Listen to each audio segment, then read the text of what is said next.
사도신경으로 우리의 신앙을 고백하며 새벽 예배 하나님께 올려드리겠습니다.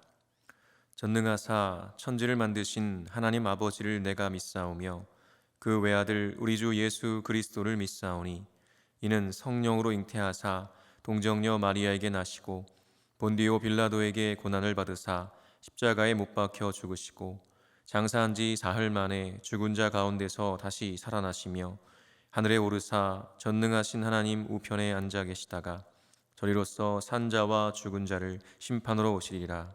성령을 믿사오며 거룩한 공예와 성도가 서로 교통하는 것과 죄를 사하여 주시는 것과 몸이 다시 사는 것과 영원히 사는 것을 믿사옵나이다. 아멘.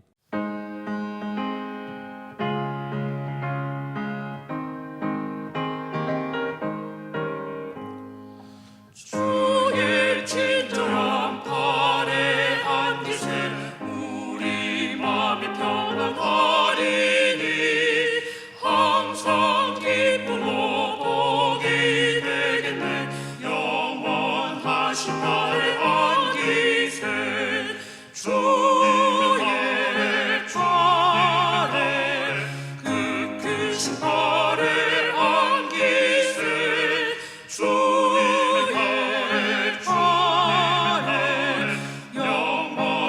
신발에 안기세. 날이 갈수록 주의 사랑이 두루 광명하게 비치고 천성 가는 길 편히 가리니 영원하신 발에 안기세. 주의 팔에 그 크신 팔에 주의 발에 영원하신 발에 안기세. 주의 보좌로 나아갈 때에 기뻐 찬미 소리 외치고 겁과 두려움 없어지리니 영원하신 발에 안기세. 주의 좌에 그 크신 팔에 안기세. 주의 좌에 영원하신 팔에 안기세. 이 시간 우리에게 주시는 하나님의 말씀은 시편 78편 1절에서 11절 말씀입니다. 제가 봉독하겠습니다. 내 백성이여 내 율법을 들으며 내 입의 말에 귀를 기울일지어다. 내가 입을 열어 비유로 말하며 예로부터 감추어졌던 것을 드러내려 하니 이는 우리가 들어서 아는 바요 우리의 조상들이 우리에게 전한 바라. 우리가 이를 그들의 자손에게 숨기지 아니하고 여호와의 영예와 그의 능력과 그가 행하신 기이한 사적을 후대에 전하리로다. 여호와께서 증거를 야곱에게 세우시며 법도를 이스라엘에게 정하시고 우리 조상들에게 명령하사 그들의 자손에게 알리라 하셨으니 이는 그들로 후대 곧 태어날 자손에게 이를 알게 하고 그들은 일어나 그들의 자손에게 일러서 그들로 그들의 소망을 하나님께 두며 하나님께서 행하신 일을 잊지 아니하고 오직 그의 계명을 지켜서 그들의 조상들 곧 완고하고 패역하여 그들의 마음이 정직하지 못하며 그 심령이 하나님께 충성하지 아니하는 세대와 같이 되지 아니하게 하려 하심이로다. 에브라임 자손은 무기를 갖추며 활을 가졌으나 전쟁의 날에 물러갔도다. 그들이 하나님의 언약을 지키지 아니하고 그의 율법 준행을 거절하며 여호와께서 행하신 것과 그들에게 보이신 그의 기이한 일을 잊었도다. 아멘. 기도하겠습니다. 거룩하신 하나님, 어리석은 우리에게 믿음의 선조들과 선배들을 허락하셔서 하나님의 말씀과 신앙의 본을 배우게 하시니 감사합니다. 그럼에도 때로 그 말씀에 불순종하고 그 신앙의 본을 따르지 못할 때가 얼마나 많은지 모릅니다. 그러나 더 두려운 것은 지금의 우리가 우리의 다음 세대에게 하나님의 말씀과 신앙을 제대로 전수하지 못하여 그들이 하나님께 소망을 두지 않게 될까 하는 것임을 고백합니다. 이제라도 정신을 차리고 우리의 자녀들과 다음 세대에게 온전한 신앙을 전수할 수 있도록 인도하여 주옵소서. 오늘도 진리의 말씀 듣기 원합니다. 겸손히 듣고 순종함으로 다음 세대에게 신앙의 본을 보이게 하여 주옵소서. 우리와 함께 하시는 주님께 감사드리며 예수 그리스도의 이름으로 기도합니다. 아멘. 할렐루야. 오늘도 주님을 예배하는 자리에 서신 모든 성도님들에게 하나님의 은혜와 평강이 있으시기를 간절히 축원합니다. 오늘은 신앙을 전수하라 라는 제목으로 하나님 말씀 전하겠습니다. 아마도 많은 분들께서 걱정하시는 부분 중 하나가 바로 교회 안에서 다음 세대가 줄어드는 문제일 것입니다. 물론 대한민국의 출산율이 세계 최저이기 때문에 물리적으로 숫자가 줄고 있습니다.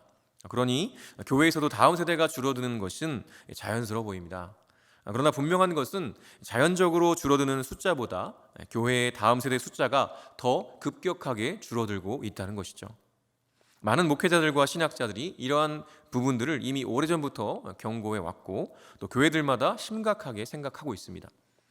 그러나 별다른 해법을 찾지 못하고 매년 줄어만 가는 이 다음 세대들을 지켜보고 있는 것이 우리 현실이기도 하죠. 사실 많은 분들이 이 다음 세대의 부흥을 위해서 사역자들을 늘리고 또 재정을 늘리면 될 것이라고 생각합니다. 그래서 꽤 많은 교회들이 그렇게 하고 있기도 하죠. 그러나 여전히 이 다음 세대가 줄고 있는 문제는 해결이 안 되고 있는 것처럼 보입니다. 왜일까요? 저는 그 답을 오늘 시편이 이 말씀을 통해 찾을 수 있다고 생각합니다. 오늘 시편 78편의 말씀은 72절이나 되는 꽤 긴 시편의 처음 부분입니다. 그리고 표제어는 아삽의 마스길이라고 되어 있죠. 즉 아삽이라는 사람이 교훈적인 내용을 담아 쓴 시다라는 것을 의미하는 것입니다. 아삽은 다윗과 솔로몬 시대의 찬양 봉사자요, 또 합창단의 악장이었고요, 언약궤 앞에서 재금을 켜는 자였습니다. 그가 쓴 시편이 12편에 이르죠. 즉 이 시가 정확하게 언제 쓰여졌는지 모르겠지만 분명한 것은 다윗과 솔로몬의 시대에 쓰였다는 것만은 확실한 것이죠. 다시 말해서 이스라엘의 전성기 때 쓰였다는 것입니다. 그런데 이스라엘의 전성기에 쓰여진 시인데 놀랍게도 그 주제가 무엇인가 하니 정신 똑바로 차리고 다음 세대에게 신앙을 잘 전수하라 라는 경고의 내용입니다. 72구절이나 되는 이 긴 시의 대부분이 이스라엘 선조들이 하나님의 말씀에 순종하지 않고 불순종한 이야기들로 가득 차 있습니다. 무엇을 말하고 싶은 것일까요? 지금 다윗과 솔로몬이 통치하는 놀라운 번영을 경험하고 있지만 사실 이 번영은 우리가 잘했기 때문이 아니라 그렇게 이스라엘이 하나님께 범죄하고 불순종했음에도 하나님의 신실하심과 자비하심으로 인해 부어지는 사랑과 은혜의 결과라는 것이죠. 그러니 제발 교만히 행하지 말고 역사를 통해 우리가 어떻게 행해야 하는지 배우고 그 배운 바를 다음 세대에게 제대로 전수하라라는 것입니다. 그것이 진정으로 우리가 살 길이라고 강조하고 있는 것이죠. 지금 시인은 정말 중차대한 일을 말하고 있습니다. 먼저 1절에서 4절 말씀에 이렇게 기록하는데요. 내 백성이여 내 율법을 들으며 내 입의 말에 귀를 기울일지어다. 내가 입을 열어 비유로 말하며 예로부터 감추어졌던 것을 드러내려 하니 이는 우리가 들어서 아는 바요 우리의 조상들이 우리에게 전한 바라. 우리가 이를 그들의 자손에게 숨기지 아니하고 여호와의 영예와 그의 능력과 그가 행하신 기이한 사적을 후대에 전하리로다. 아멘. 지금 시인이 강력하게 권고하는 말이 무엇입니까? 율법을 듣고 말에 귀를 기울이라는 것입니다. 그 율법과 말이 무엇입니까? 이제 앞으로 이야기할 내용들을 가리키는데요. 그런데 그 내용이 무엇인고 하니 이미 우리 조상들에게 들어서 알고 있는 것이다 라고 말하죠. 즉 지금 시인이 살고 있는 세대의 사람들은 하나님께서 그들의 선조들에게 허락하신 율법과 말씀을 누구를 통해 전수받은 것인가요? 그들의 조상들을 통해 전수받았다는 것입니다. 이것이 너무나 중요한 것인데요. 그렇게 전수받은 율법과 말씀을 이제 어떻게 할 거라고 말하죠? 이제 우리 자손들에게 숨기지 않고 여호와 하나님의 영광과 그의 능력과 그가 행하신 기적을 전할 것이라고 말하고 있습니다. 즉 이 긴 시를 쓴 목적을 밝히고 있는 거죠. 우리가 우리 조상들로부터 전수받은 하나님의 율법과 말씀, 그분의 영광과 그 능력과 기적을 누구에게 전한다고요? 후대, 즉 다음 세대에게 전하겠다고 선언하고 있는 것이죠. 그 목적을 위해서 이 긴 시를 썼다는 것을 알 수가 있습니다. 자, 그러면 다윗과 솔로몬 시대의 사람 아삽이 선조들에게 전수받은 신앙은 무엇이었을까요? 이스라엘에게 주신 율법, 즉 하나님 사랑, 이웃 사랑으로 요약되는 십계명과 율법들, 그리고 그 선조들을 인도하신 하나님의 역사 자체였습니다. 그렇다면 하나님께서 이러한 율법과 증거들을 세우신 이유가 무엇이었을까요? 5절에서 8절에 이렇게 기록하죠. 여호와께서 증거를 야곱에게 세우시며 법도를 이스라엘에게 정하시고 우리 조상들에게 명령하사 그들의 자손에게 알리라 하셨으니 이는 그들로 후대 곧 태어날 자손에게 이를 알게 하고 그들은 일어나 그들의 자손에게 일러서 그들로 그들의 소망을 하나님께 두며 하나님께서 행하신 일을 잊지 아니하고 오직 그의 계명을 지켜서 그들의 조상들 곧 완고하고 패역하여 그들의 마음이 정직하지 못하며 그 심령이 하나님께 충성하지 아니하는 세대와 같이 되지 아니하게 하려 하심이로다. 아멘. 그 모든 것들을 그들의 자손들과 또 그들의 자손 대대로 전수하게 하시기 위함이라고 말합니다. 그래서 그 모든 세대들이 하나님께 소망을 두며 하나님께서 행하신 일을 잊지 않고 오직 하나님의 말씀에 순종하게 하려는 것이죠. 그래서 대대로 하나님의 통치와 다스림 안에 사는 그 백성들, 그 제사장 나라와 백성들을 통해서 온 인류에게 하나님을 증거하고 하나님께로 돌아오게 하는 그 사명을 맡기신 것이었습니다. 그런데 안타깝게도요, 그들의 조상들이 하나님의 말씀에 순종했습니까? 물론 순종하는 때도 있었습니다. 그러나 많은 경우 선조들은 하나님의 말씀에 불순종했죠. 그것도 하나님께서 그들을 구원하시기 위해 행하셨던 수많은 기적들도 다 잊어버린 채로 말입니다. 그래서 그 조상들이 어떻게 불순종했습니까? 8절을 세번역 성경으로 보면요, 반역하며 고집만 부리는 세대가 되어버렸습니다. 마음이 견고하지 못한 세대, 하나님을 믿지 아니하는 세대가 되었다라고 말하고 있습니다. 그 구체적인 내용을 이제 말하게 되는데요, 9절에서 11절에 이렇게 기록합니다. 에브라임 자손은 무기를 갖추며 활을 가졌으나 전쟁의 날에 물러갔도다. 그들이 하나님의 언약을 지키지 아니하고 그의 율법 준행을 거절하며 여호와께서 행하신 것과 그들에게 보이신 그의 기이한 일을 잊었도다. 여기서 에브라임 자손은 이스라엘 전체를 대표하는 의미로 쓰였습니다. 그러니까 이스라엘이 그들의 전쟁에서 지게 된 원인이 무엇이라고 말합니까? 하나님이 이스라엘을 돕지 않으신 것이 아니라 오히려 이스라엘이 하나님의 언약을 지키지 않았고 그 율법도 지키지 않았으며 하나님께서 그들을 위해 행하신 것과 그 기적들조차 다 잊어버렸기 때문이라고 아주 강력하게 증거하고 있는 것입니다. 그렇기 때문에 시인은요, 우리의 다음 세대들은 그렇게 되지 않도록 하나님의 말씀과 그 기적의 역사들을 철저히 가르치고 전수해야 한다라고 강조하고 있는 겁니다.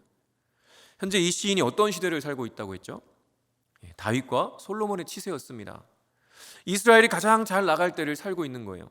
그런데 그때 이 시인이 강력하게 경고하는 것이 무엇입니까? 비록 지금은 우리가 하나님의 은혜로 좋은 때를 살고 있지만 이 좋은 때는 그야말로 보장된 것이 아니라는 것이죠.